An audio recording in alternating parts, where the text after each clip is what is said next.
샬롬, 좋으신 우리 주님께서 은혜와 평강으로 여러분 모두와 함께 하시기를 소망합니다. 2024년 3월 21일 목요일 우리가 함께 나눌 하나님의 말씀은 마가복음 13장 28절에서 37절까지의 말씀입니다. 무화과 나무의 비유를 배우라. 그 가지가 연하여지고 잎사귀를 내면 여름이 가까운 줄 아나니 이와 같이 너희가 이런 일이 일어나는 것을 보거든 인자가 가까이 곧 문 앞에 이른 줄 알라. 내가 진실로 너희에게 말하노니 이 세대가 지나가기 전에 이 일이 다 일어나리라. 천지는 없어지겠으나 내 말은 없어지지 아니하리라. 그러나 그 날과 그 때는 아무도 모르나니 하늘에 있는 천사들도 아들도 모르고 아버지만 아시느니라. 주의하라. 깨어 있으라. 그때가 언제인지 알지 못함이라.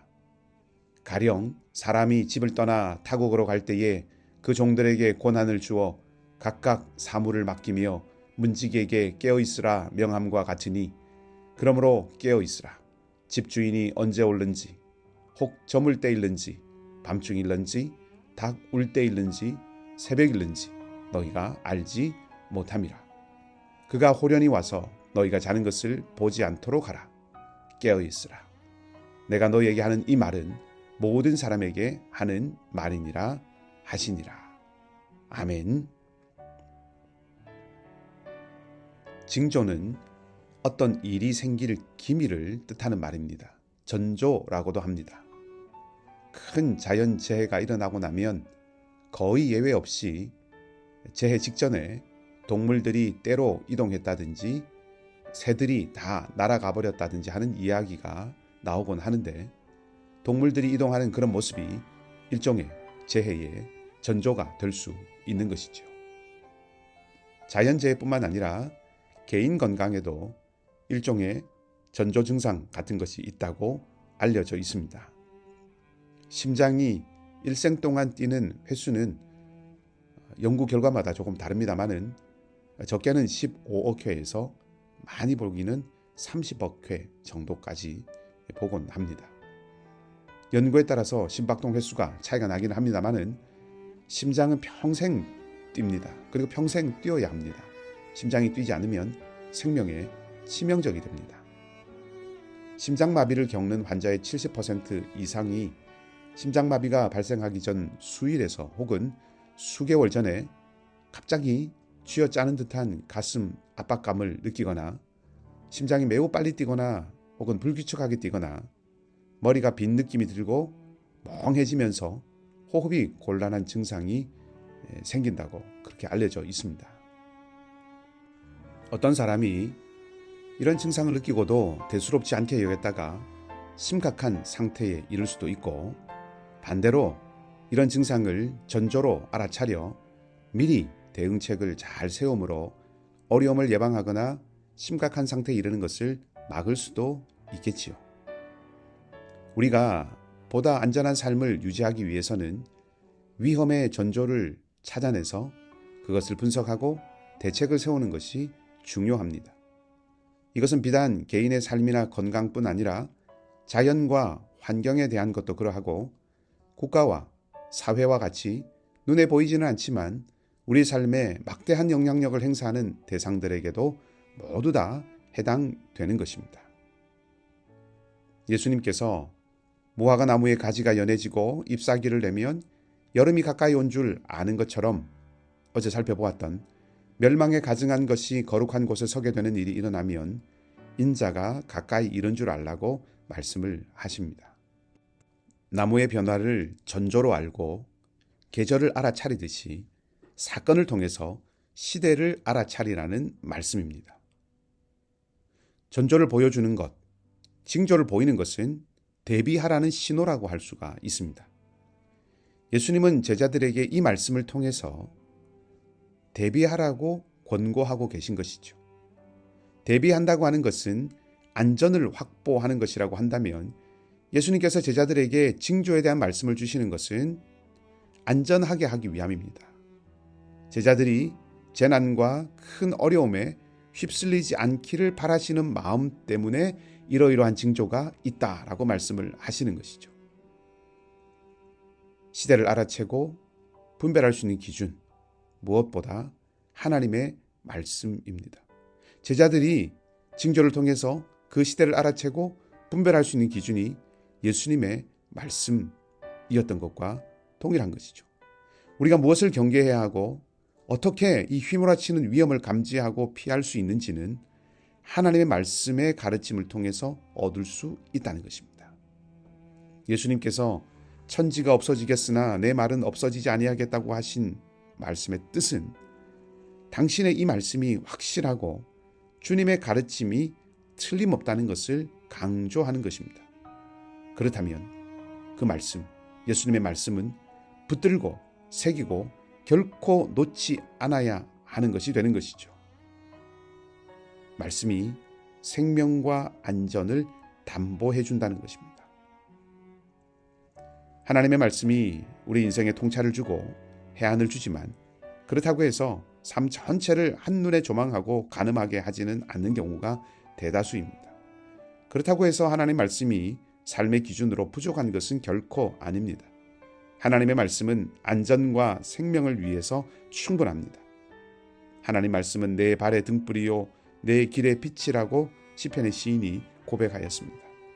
캄캄한 어둠 속에서 장애물에 걸려 넘어지지 않고 목적지까지 안전하게 인도하는 것은 등불, 곧 빛입니다. 멀리 떨어진 목적지까지 한 번에 다 비추지 않아도 되지요. 발 앞을 비추어도 그 빛이 살아있으면 목적지까지 우리가 인도함을 받을 수 있습니다. 하나님의 말씀을 듣고 읽고 묵상하고 궁리하고 그 말씀을 먹고 섭취하는 것은 내면을 가꾸고 성품을 빚어가고 어려움을 이길 힘이 되고 곤경에서 벗어날 지혜를 얻는 통로가 될 뿐만 아니라 무엇보다 시대를 분별하고 읽어내는 안목을 주고 통찰을 주어서 우리가 악한 대로 발걸음이 향하지 않도록 우리를 지켜주는 것입니다. 종말의 징조는 알려주셨지만 그러나 그날과 그때는 아무도 모른다고 말씀하십니다. 이것은 막연한 불안감 속으로 우리를 밀어넣는 말씀이 아닙니다. 제자들에게 언제 종말이 올지 모르니 늘 두려움 가운데 살아가라는 말씀이 아닙니다.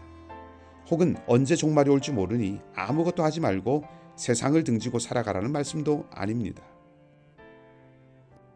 그날과 그때를 아무도 모른다는 말씀을 하신 이유가 무엇인지를 34절 이하의 비유로 알려주시는데 그 비유의 내용은 제 일을, 자기의 일을 성실하게 잘하는 사물을 맡은 자나 문지기가 되어야 한다 하는 말씀입니다. 그날과 그때를 모르기 때문에 언제 주인이 오실지 모르기 때문에 빈둥거릴 수 없다는 것이죠. 눈 가리고 아웅하듯이 주인이 올 때쯤 슬슬 몸을 일으켜서 마치 지금까지 열심히 쉬지 않고 일한 척 할 수 없다는 말입니다. 그날과 그때를 알려고 하지 말라는 뜻이 아니라 내게 맡긴 직무를 어떤 태도로 해야 하는가를 말하시려는 의도가 강하다는 것이죠. 그리고 요구되는 태도는 성실함입니다. 충실함입니다. 신실함입니다. 아무도 보는 이가 없을 때에도 책 잡힐 것이 없는 충성, 그것을 요구하는 것이 그날과 그때는 아무도 모른다는 말의 속뜻입니다.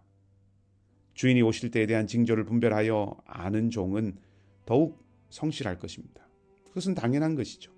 마찬가지로 주님이 다시 오실 때에 대한 징조를 분별하고 말씀으로 시대를 알아차리는 예수님의 제자는 오늘을 더욱 성실하게, 일상을 더욱 제자답게, 매일을 더욱 충실하게 살아갈 것입니다. 여러분, 이것이 종말 신앙입니다. 저 영원한 하나님 나라를 소망하고 바라보는 성도라면 오늘을 최선을 다해서 성실하고 신실하게 살아야 하는 이유가 바로 예수님의 이 말씀 속에 담겨 있다는 것이죠. 우리는 오늘의 충실함을 위해서 부름받았지 영원한 천국만을 고대하며 하염없이 하늘만 쳐다보고 앉아있도록 부름받지 않았습니다. 오늘을 살아갈 힘은 종말의 날 때문입니다. 주인이 다시 오기 때문입니다. 주인이 오셔서 수고를 알아줄 그날을 바라보기에 종이 충성스러움을 버리지 않는 것과 동일한 이치입니다. 참된 종말 신앙의 사람은 무엇보다 누구보다 오늘을 충실하게 보냅니다. 일상을 매일을 제자로 살아갑니다. 오늘 은혜의 기회로 또 우리에게 하루를 주시고 호흡을 이어가게 하셨습니다. 20억 혹은 30억 번의 심박동 순간 모두가 충성스러움과 신실함으로 수축되고 이완되는 그런 은혜가 있기를 바랍니다. 심장의 고동 소리가 끊어지지 않듯이 살아있음은, 우리의 살아있음은 곧 충성, 신실함임을 알고 주님 앞에서 성실하고 사람 앞에서 진실된 하루가 되기를 바랍니다. 주님의 말씀이 깨우치고 이끄시는 길을 충성으로 감당하며 살아가는 여러분 모두의 발걸음이 되고, 주님이 오시는 날 깨어있는 문지기로 주님을 만나는 기쁨이 넘치는 여러분 모두의 삶이 되시기를 주님의 이름으로 축복합니다. 기도하겠습니다. 하나님 아버지, 무화과 나무의 가지가 연해지고 잎사귀가 나오면 여름이라는 것을 분별하였듯이 주님이 일러주신 징조를 보며 시대를 분별할 수 있는 사람들이 되라고 가르치신 그 주님의 마음은 제자들이 고난과 어려움의 날에 믿음에서 나가 떨어지거나 실족하지 않기를 바라는 사랑이었음을 보았습니다. 종말의 무서운 일들로 겁박하고 공포심을 조장하고 불안을 부추기는 것이 아니라 보호하시고 살리시기 위한 것이 주님의 뜻이듯이 하나님, 우리도 두려움을 주어 상대를 장악하는 일 따위는 일체하지 않는 사랑과 우애의 사람인 그런 주님의 사람들이 되게 하여 주시옵소서. 종말은 무섭고 음습한 날이 아니라 주인이 깨어있는 종을 칭찬하는 날이며, 그날과 그때를 아무도 모른다는 것은 오늘의 성실함을 버리지 말라는 당부임을 또한 깨닫습니다. 주님, 우리가 참된 종말 신앙으로 오늘을 충실하게 살아가는 성실하고 충성된 그리스도 주님의 증인이 되게 하여 주시옵소서.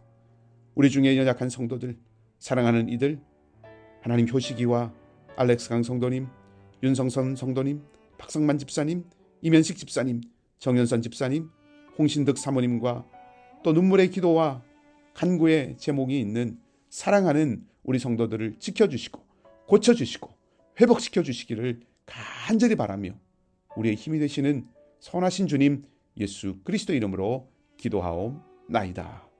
아멘. 오늘도 믿음으로 승리하시는 복된 여러분의 하루가 되시기를 주님의 이름으로 다시 한번 축복합니다.